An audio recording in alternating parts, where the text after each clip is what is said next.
Hi, so this video is all about getting more speed out of your touring car. So I'm going to go through a few tips on the transmission, motors, batteries and speed controller to try and help you get more straight line speed out of your car.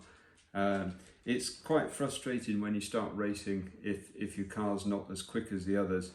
And I went through a phase of getting frustrated with my car and wondering what everyone else is doing to make their cars go so much quicker. So I'm going to try and help you if you're new in the sport, just to get up to speed, literally. So let's have a look at the transmission first. So I'm going to start with something that doesn't really cost you any money, that is really essential that you get right. So it's important that the transmission is running freely, and if you're doing some repairs on your car, you've stripped your car down after the race, that's a good time to just check everything's all right. So ball bearings, they need to be cleaned out, lubricated, running really freely. But what I often find is that the bearings seem fine, and you assemble the car, tighten up the wheels, tighten up the pulleys, and then things aren't so good. So often what you find is once you put the this component, this pulley holder here, once you put it down tight, it can bind up the bearing in the front pulley and slow down the car, make the bearing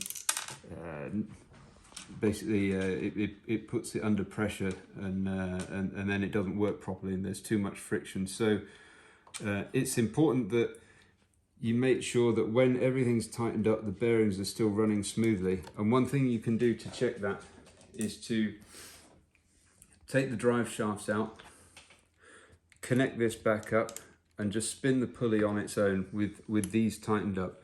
If it's all fine, then that's great. Check the back one as well, and then you move on. Okay, so if you're sure the pulleys are running nice and freely, next thing to check is the wheel bearings. So often when you tighten up the wheel bearings stop spinning properly, and again, like with the pulleys, the bearings get put under pressure, and the friction goes up and they don't spin very well. What you can find is that with the wheel nut slightly loose, just tightened up a little bit but not too tight, the wheels spin fine. And then when you do it full tightness like you would just before a race, the wheels don't spin so well. So if that's the case with your car, what you need to do is check each corner of the car with the wheel tightened up. Find the ones that are not spinning right. So, take the belts off, maybe take a drive shaft out and spin the wheel. Find out which one it is. And the problem in here will be to do with the bearing spacing, and how you can overcome that is by putting some shims, or taking some shims out of the axles, just so that there's tiny little bit of movement, even with the wheel tightened up, very, very small, and that means the bearing's not under pressure and it should move freely. So work your way around each corner of the car, and make sure they're all running really freely. Bearings have got to be clean, so I clean mine out after every 2 races. In the winter, every race they get a clean and oil again. They do seize up. I had some seize up last Sunday.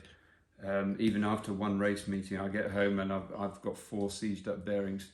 It was very wet and cold, but anyway, flush them out with brake cleaner or lighter fuel or whatever you use, or just WD-40, and get them all nice and clean and working well. Center pulley as well. These are normally pretty good because they're not exposed to the outside elements. So these the belts jam in there, but this one's running absolutely fine. But again, just double check. Give it an oil and a clean up every few races. Not as much as the wheels, but just keep an eye on it. And I've got the belts off here so that I can check these axles are running freely. If you look at the front axle, that one's absolutely fine. The rear one, a little bit slower, not quite as good. So I'm gonna just check each corner here, check the pulley bearings again, and just try and find out where the problem is. It's not too bad, but that I'd say is kind of the minimum amount of freeness you should really put up with. So I'm going to have a little look at that later. Okay, so with the transmission, the other thing that's important is getting your drive ratio correct for the track. So at Aldershot, most people tend to run with a final drive ratio of around between 3.7 and 3.5. So this is for 17.5 Blinky motors. So what that means is if you look at this Schumacher manual here, they give you charts so you can work out the final drive ratio for whether you're on 64 dp or 48 dp. You can work out the FDR here. So if you want FDR 4.5 and you've got 102 tooth spur gear, you can easily see that you need a 41 tooth pinion. So how you do it for yourself is like this. So what you need to know is the number of teeth on the center pulley and the number of teeth on your diff pulley. So on this X-Ray X4, it has 38 tooth on these pulleys here, and the center pulley is 20 teeth. So how you work out the FDR is the spur gear teeth times the diff pulley number of teeth over the center pulley number of teeth, all divided by the pinion. So on the X4, as I just said, we've got 38 tooth diff pulley, 20 tooth center pulley, so that gives you 1.9. So that figure there in the brackets is going to be 1.9. So here's an example of what I'm running at the moment. My FDR is 92, which is the spur gear size I've got at the moment, multiplied by 1.9, which was the diff pulley over the center pulley, all divided by 50, which is the pinion gear I've got, gives me an FDR of 3.496, which is near enough 3.5. So that's how you work out your FDR. So you need to get the right drive ratio for your track. As I said, for Aldershot, most people in 17.5 run between 3.5 and 3.7. Depends on the motor. We'll come to that in a minute. But if you're in that sort of range, then you should be fine. Okay, stop. Yep. Okay, so the next thing we're going to look at is the motor. So there's a few different kinds of 17.5 motor you can get. I've tried quite a few, so I'm going to go through what my preference is, what my experience is running a few different kinds of motor, and also we're going to look at some tuning options to get the best out of whatever motor you've got. So in terms of overall performance, here in this car we've got an Actinium V4, which is a Team Powers motor. Here we've got Hobbywing G4, and here the RevTech X Factor. So from my experience, the Actinium V4 is pretty good motor. Not a huge amount of torque, but revs pretty well. Good all round. It's quick enough, and not my favorite, but it's pretty good, pretty smooth. The Hobbywing G4, not a massive amount of torque, but again it is quick. It revs really nicely. Also the phases are always really close together on Hobbywing motors. They're really well built, and that's the timing phases. The 3 timing phases are all really close, always on Hobbywing from my experience at least. So that's a really good motor, can't go wrong with that. But in my experience, my favorite is the RevTech X Factor. So I've run 2 of these. The magnets are super strong, so they've got a lot of torque, really good acceleration. You can gear them up, so you can gear it up to 3.5 FDR at Aldershot, no problem. It still accelerates really well, doesn't get too hot, and just a really excellent motor, really hard to beat in my view. This is a Hobbywing G3, so this is the previous version to this one.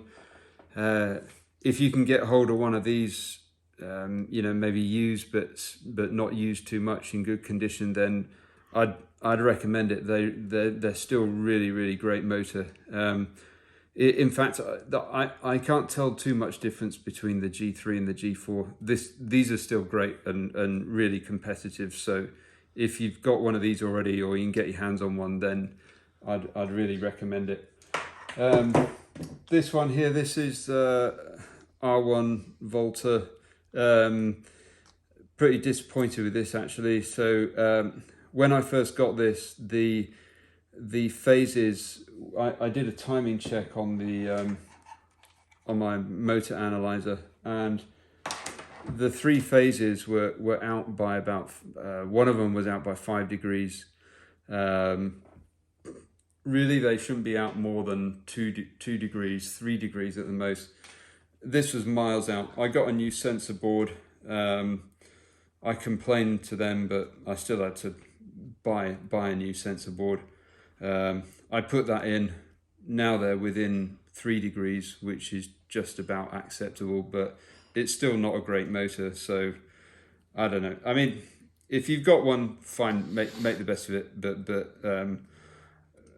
from my experience, I wasn't too impressed. Maybe I just got a bad one. So in terms of getting the best out of whatever motor you've got,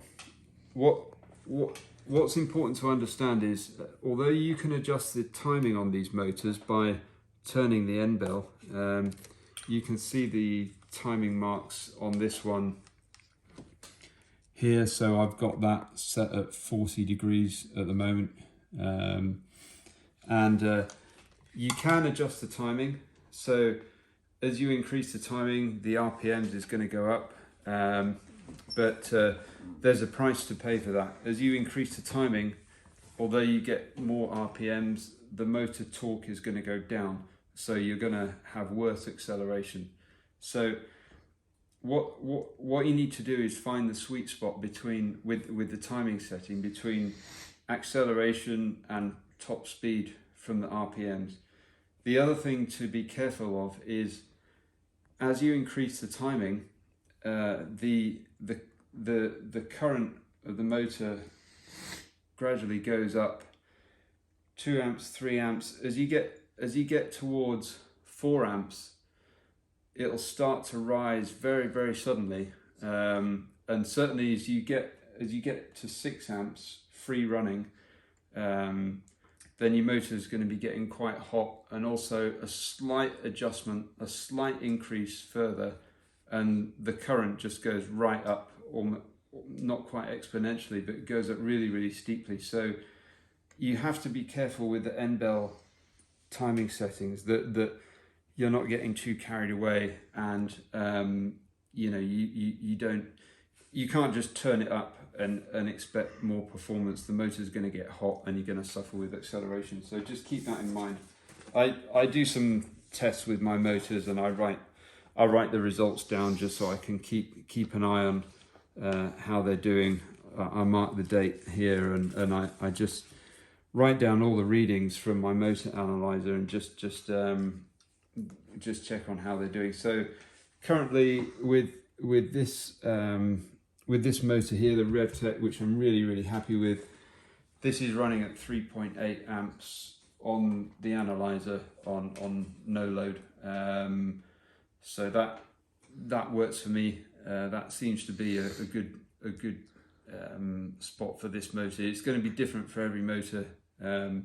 It's also important to check the temperature of the motors after the race. So you should not be exceeding around about 85 degrees C right after a run. Check the instruction manual, it'll tell you what the maximum temperature is. But if you don't have a thermometer, if the motor is really too hot to touch, then it's running too hot, and you've either got your gearing wrong, you've maybe gone too low on the FDR, so too big a pinion, or you've got your timing turned up a little bit too much. So just keep an eye on the motor temperature and make sure that doesn't get too high, or else what it's going to do is it's just going to shorten the life of the motor, and the magnets will start to degrade. So there you go. So we've covered FDR, so gear the motor right, spoken a little bit about timing and finding that balance between the right timing and the right gearing of the car. If you don't have one of these motor analyzers, you can do some really good checks just with a standard voltmeter. So what you can do is connect this up so it's in series, measure the current of the motor for different end bell settings, and if you try a few different settings, you'll see once you get up to 5-6 amps, you'll see a small change will increase the current massively. So most people have one of these in their pit box, so just do a few checks with this. You don't need to get an analyzer, to be honest. It's useful for checking the phases, but you can't really do too much about the phases. Once you bought your motor, you're kind of stuck with it. So this is absolutely fine. You can do the basic checks with a basic £10 digital voltmeter. Okay, so that's motors covered. Okay, so we're working through things in order of costs. So we've covered motors, about 85 quid. We've done the transmission, which is nothing, just a few shims. We're getting a little bit more expensive now in terms of the things you can change. So batteries are another important factor if you want to get performance out of your car. So I've got some different ones here, and I'm going to talk you through each of these very, very quickly. So this is an IP, pretty standard battery pack. They're about 60 quid, 65 quid, I think.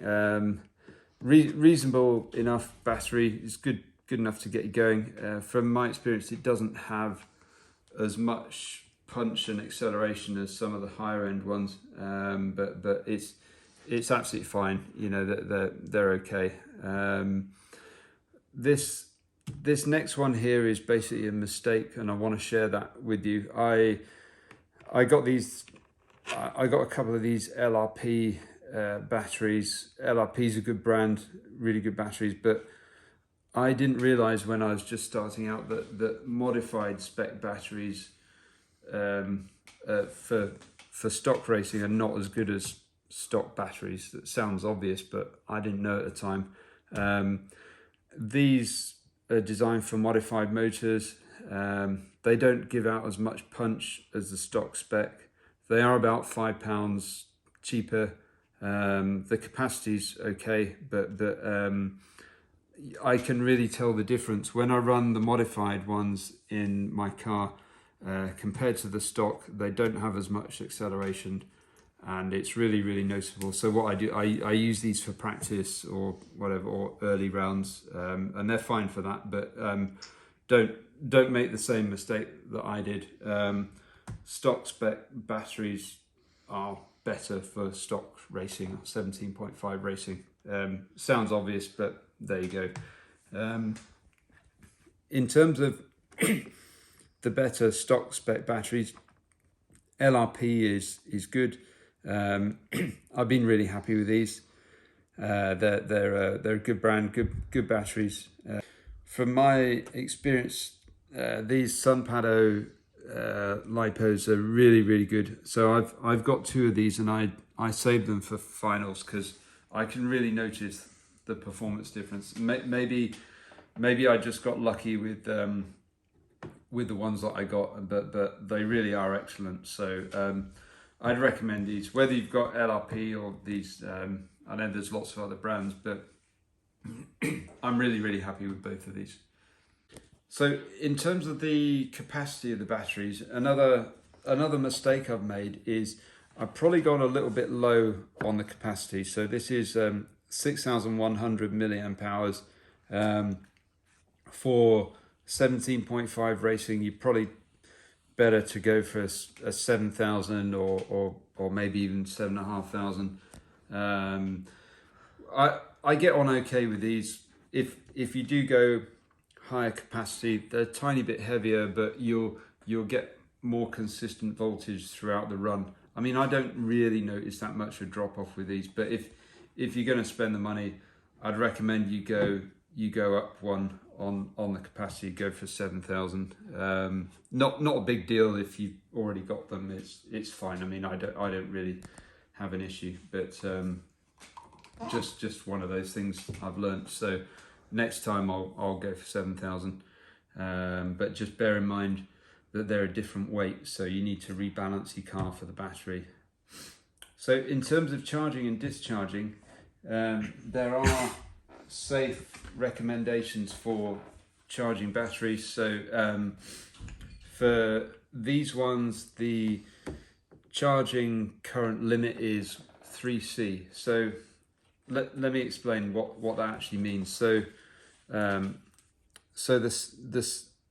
the C rating is the safe discharge current of the battery, and also the safe charging rate of the battery. So a 1C charging rate for a battery, for this battery, which is 6,100 milliamp hours, 1C would be 6,100 divided by 1,000 gives you 6.1 amps. So 1C charge rate for this battery is 6.1 amps. For this battery, it'd be 5.6 amps. And for this one, 6.7 amps. Now, the BRCA allowed charge rating for these batteries, haven't checked for that one, but for these batteries is 3C. So what that means for this battery here, this LRP, I'm allowed to go 3 times the 1C rating, which is 3 times 6.1, which gives you 18.3 amps. So you can charge these at 18.3 amps. I recommend you charge them at as high a current as you're allowed to, and that will give you good performance from the battery. Also, when you're discharging the battery after the race, discharge it at, again, 3C, as high as you can, high current as you can, and that tends to just get more performance out of the battery for the next time you charge it. In terms of the numbers of batteries you need for racing, I think for running one car, you can get away with 2 battery packs for a race meeting. So discharge your battery after the race while you're charging up your battery for the next race, and just swap them over like that. That's absolutely fine. I made a mistake and got enough batteries, so I'm only using 1 battery pack per race. So you know, I've got quite a lot of batteries, and I, you know, okay, they'll last a little bit longer because they're not getting used as much, but it's not necessary to buy so many batteries. You can get away with 2, and that's going to be fine. I've checked that with the people at Tony Sport. They've made some really good videos. I asked a query about that, and they said, yeah, two's fine. Those guys know what they're talking about, so no need to get any more than that. Okay, so the final thing I'm going to cover is the ESC, or speed controller. So again, we're getting more expensive now. Speed controllers are expensive components, and you can get a performance advantage with a high-end speed controller. I think the difference is not so noticeable as some of these other things we've been talking about, but you do notice the difference. So from my experience, so this is a Hobbywing Xeron 120. So not a huge cost ESC, good quality. It's performance-wise, it's absolutely fine.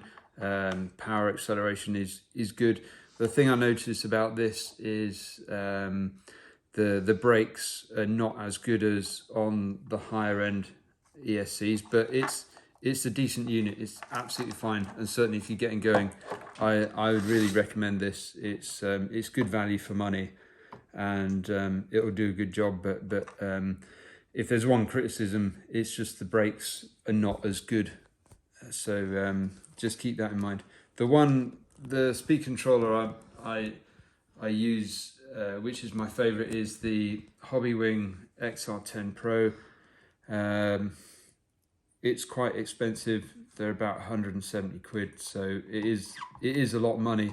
But when I changed from this unit to this unit, I could notice a little bit more acceleration, but the main thing was the brakes, and the brakes are really fantastic with this.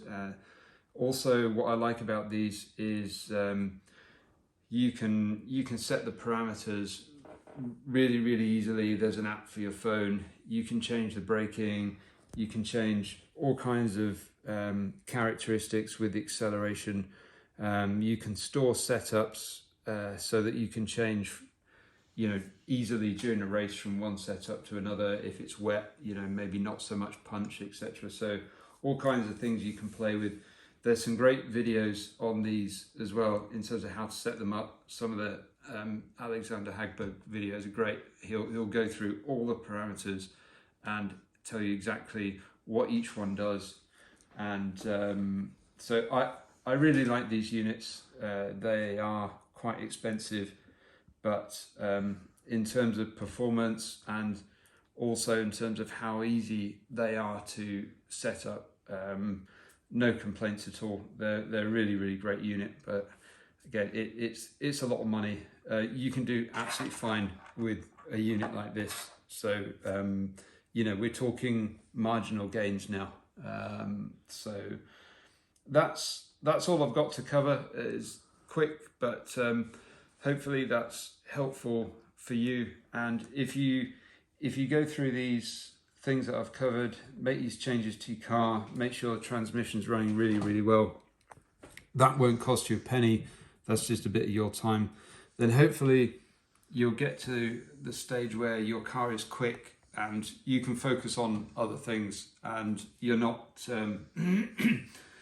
you're not getting angry with yourself because your car's not quick enough. You might get angry about something else, but it won't be that. So I've found that doing these things have really worked for me, and certainly I'm not losing races because my car's not quick. I'm losing them because of my driving or the setup. But my car is pretty much as quick as anyone's down at Aldershot at least. So I'm happy with that aspect of my car. So hope that's helpful, and I'll be doing another video soon.